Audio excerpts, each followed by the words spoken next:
السلام علیکم ورحمۃ اللہ وبرکاتہ۔ عزیز طلبہ، آج کی اس ویڈیو میں ہم سبق نمبر 1 کے سوالات و جوابات حل کریں گے۔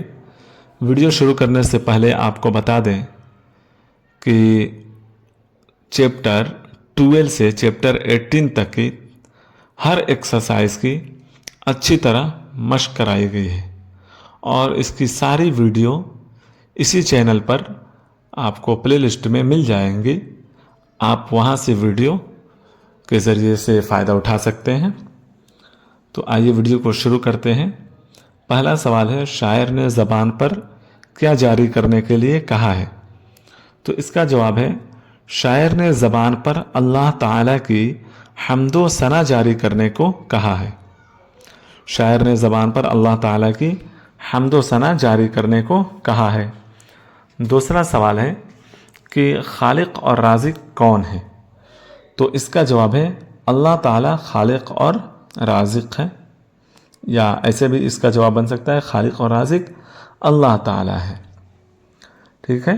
تیسرا سوال ہے، تیسرے شعر کے دونوں مصروں میں دو متضاد الفاظ استعمال ہوئے ہیں، انہیں بتائیے۔ تیسرے شعر کا جواب سننے سے پہلے آپ متضاد کی تعریف سمجھ لیجئے۔ ایسے دو الفاظ جو ایک دوسرے کے مخالف معنی رکھتے ہوں، یعنی الٹا معنی رکھتے ہوں، وہ متضاد کہلاتے ہیں۔ اب اس کا جواب سنیے اس تیسرے سوال کا۔ تیسرے شعر کے دونوں مصروں میں بحر و بر اور خشک و تر استعمال ہوئے ہیں۔ تیسرے شعر کے دونوں مصروں میں بحر و بر اور خشک و تر استعمال ہوئے ہیں۔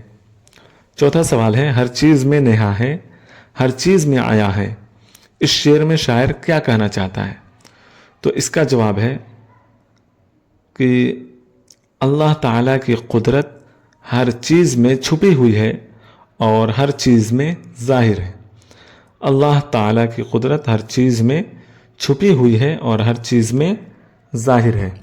سوال نمبر 5 ہے، شاعر کے خیال میں خدا کی تعریف لکھنا انسان کے لیے کیوں ممکن نہیں ہے؟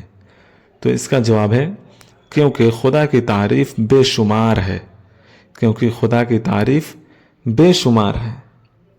امید کرتا ہوں کہ آپ کو ویڈیو سمجھ میں آ گئی ہوگی۔ اگر آپ اس چینل پر نئے ہیں تو آپ چینل کو سبسکرائب کر لیجئے اور کمنٹ کر کے بتائیں کہ آپ کو اس ویڈیو سے فائدہ ہوا یا نہیں ہوا۔